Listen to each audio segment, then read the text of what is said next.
Oh putain de merde, what the f... Je déconne, y'avait rien les gars, putain l'acting était fou, il y avait vraiment rien à part de l'écriture romaine.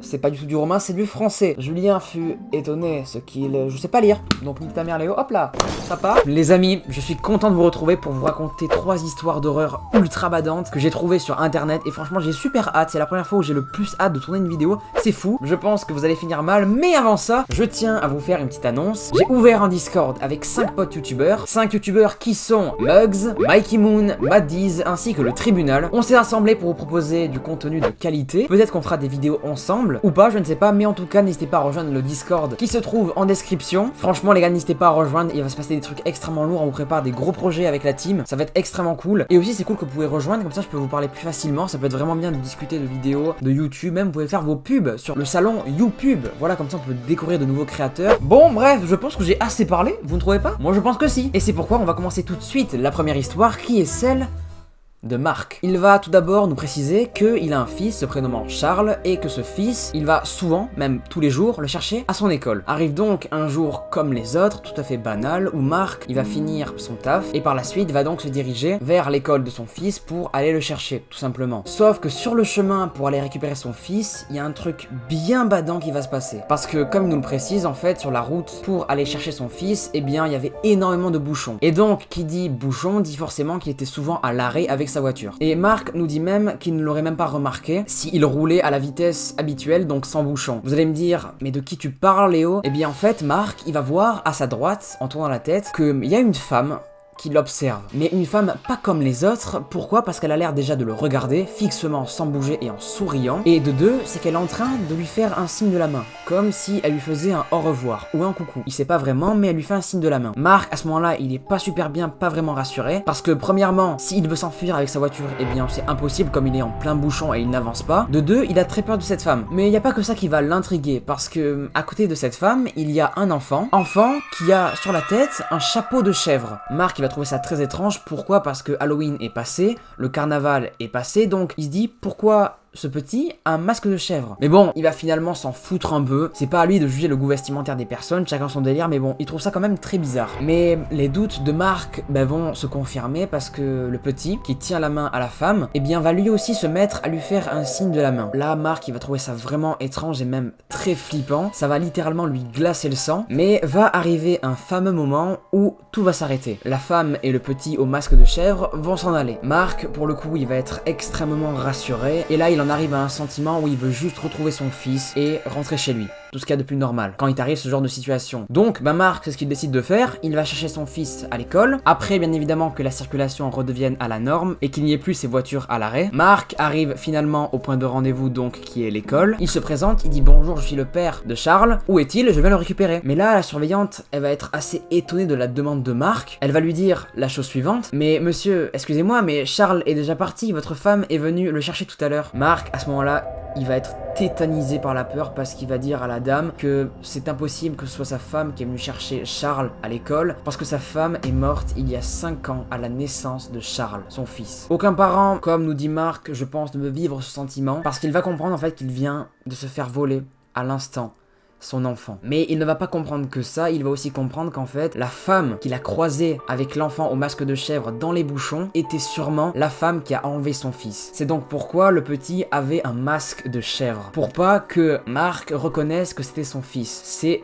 absolument horrible comme histoire. Marc va bien évidemment tout faire pour retrouver son fils et la femme, mais malheureusement sans conclusion à tout ça, comme il n'a jamais retrouvé son fils ni cette femme, il a même fini par mettre fin à ses jours. Et cette histoire en fait, vous allez me dire, mais alors pourquoi, comment on a ce témoignage aussi précis de Marc? C'est impossible. Eh bien, détrompez-vous parce qu'en fait, Marc, avant sa mort, a décidé de tout raconter, ce qu'il avait vécu. Et c'est grâce à son ancien voisin qui a retrouvé cette lettre, ce que je viens de vous raconter, qu'on peut avoir son histoire.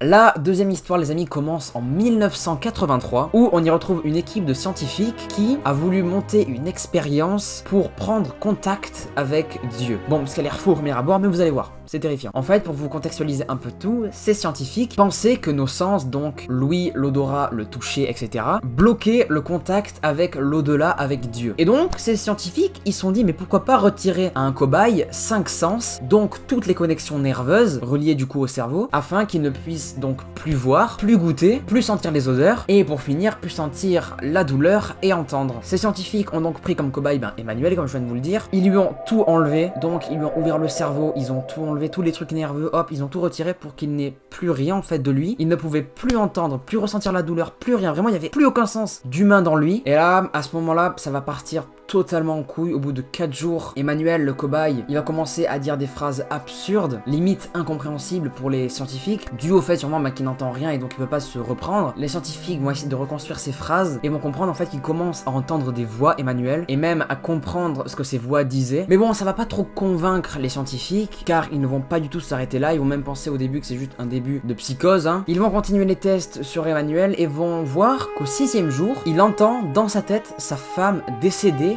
lui parler. Et les scientifiques vont être convaincus de la véracité de ses propos. Pourquoi? Parce que Emmanuel va même réussir à entendre les personnes décédées proches des scientifiques. Et pour s'assurer que Emmanuel ne ment pas sur ce qu'il dit, les scientifiques vont lui demander aux soi-disant personnes décédées qu'il entendrait des informations personnelles. Et, résultat assez fou, Emmanuel il va réussir à sortir de sa bouche des informations personnelles sur les personnes décédées de la famille des scientifiques. Mais malheureusement cette histoire va très mal se finir parce qu'on lui a enlevé énormément de bouts de cerveau, on a fait énormément d'expérience sur sa cervelle et c'est donc pourquoi il va avoir l'envie soudainement de se donner la mort. D'une manière d'ailleurs assez terrifiante, en s'arrachant plusieurs morceaux de peau. Mais les scientifiques ils s'en battent les couilles qu'il est au bord du gouffre, ils vont continuer avec son cadavre même s'il le faut à faire des expériences sur lui. C'est ce qu'ils vont donc faire, ils vont l'attacher à un lit car pour eux il était prêt de communiquer avec Dieu. Emmanuel, vous en doutez, il va pleurer pendant des semaines attaché à son lit. Vraiment, il est victime de pure souffrance, vraiment c'est horrible. Et un jour, il y a un scientifique qui va s'asseoir à côté de lui. Emmanuel va tourner la tête vers le scientifique et va lui dire cette phrase-là: j'ai parlé à Dieu et il nous a abandonnés. Et l'histoire, les amis,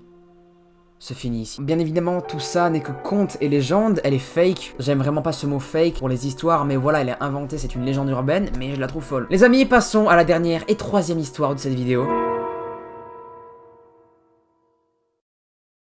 La troisième histoire nous est racontée par la jeune Sylvie, non pas vraiment comme elle est assez vieille, elle a à peu près l'âge de 40 ans, et elle a une fille de 3 ans qui s'appelle Lydie. Et ce qu'a remarqué Sylvie, la mère de Lydie, c'est qu'elle a commencé à avoir, déjà à l'âge de 3 ans, une amie imaginaire. L'histoire commence pas vraiment bien, je peux le constater. Apparemment, comme nous dit Sylvie, cette Kelly, cette amie imaginaire donc, eh bien vivrait dans le placard de Lydie. Bon, Sylvie, c'est une maman, c'est une femme assez mature. Elle sait très bien que des enfants qui sont souvent seuls, qui n'ont pas de frères et sœurs, s'inventent des fois des amis imaginaires. Moi, je crois que c'était pas le cas, honnêtement, mais je peux comprendre que des enfants, des fois, quand ils sont un peu seuls, s'inventent des amis imaginaires. Voilà, ça peut arriver après, voilà. Après, t'oublies avec l'âge. Du coup, la mère Sylvie, elle va souvent remarquer que, Lydie joue souvent avec Kelly, son amie imaginaire. Ça va lui faire un peu de peine, mais bon, si elle est heureuse, pourquoi pas. Et venons-en donc maintenant à 2 années plus tard. Quand son mari et elle regardaient tranquillement la télé, un film d'horreur plus précisément, se prénommant Amityville. Vous connaissez tous sûrement Amityville, film d'horreur très connu. Et là, pendant qu'ils visionnent le film, il y a leur fille Lydie qui va arriver dans la pièce, pile en plus au passage où il y avait la fille morte avec les yeux noirs dans le film. Pile à ce moment-là, Lydie elle va arriver et elle va montrer du doigt la télé. Ses parents remarquent qu'elle n'est absolument pas du tout perturbée, qu'elle est même limite contente parce qu'elle va dire ceci: eh mais tiens, ça ressemble à Kelly. Là, Lydie, elle va pas comprendre, elle va dire: Kelly qui? C'est qui cette Kelly? Une copine à toi? Et là, Lydie, elle va répondre une chose qui va terrifier ses parents: mais non, vous savez, la fille morte qui vit dans mon placard. Comment ça, Lydie, la fille morte qui vit dans ton placard? Comment ça, Lydie, Cette histoire était courte, certes, mais bien badante, parce qu'en fait, je me dis que cette fille, elle est petite, elle n'a pas pu inventer ça. C'est quand même très bizarre. Ceci était un témoignage paranormal, oui c'est le terme exact, d'une personne que j'ai trouvée sur Reddit, peut-être après qu'il a repompé de je ne sais où, mais bon, c'est très badant, c'est très flippant. Si cette histoire est réellement vraie, elle est bien badante parce que souvent, on le dit tout le temps, mais les gens les plus honnêtes, c'est les gosses. Quand on est petit, on n'a aucun filtre, on est tout le temps honnête. Donc je me dis, est-ce que tout cela est vrai? Est-ce que tout cela est faux? On ne sait pas, mais c'est bien badant, bordel. En tout cas les amis, j'espère que vous aurez aimé ces histoires d'horreur. Il y en avait 3 en tout, j'espère que ça aurait pas été trop lourd. Je le précise encore encore, mais n'hésitez pas à rejoindre le Discord de la clique. Et merde, je pense que j'ai même pas précisé le nom de la clique au début. Je suis con, putain. N'hésitez surtout pas vraiment, voilà, à rejoindre, comme ça on pourra parler de tout et n'importe quoi, ça pourrait être très cool. Et nous, on se dit à la prochaine pour une nouvelle vidéo. C'était Léo, et on se quitte sur une musique un peu synthwave time cop. A plus!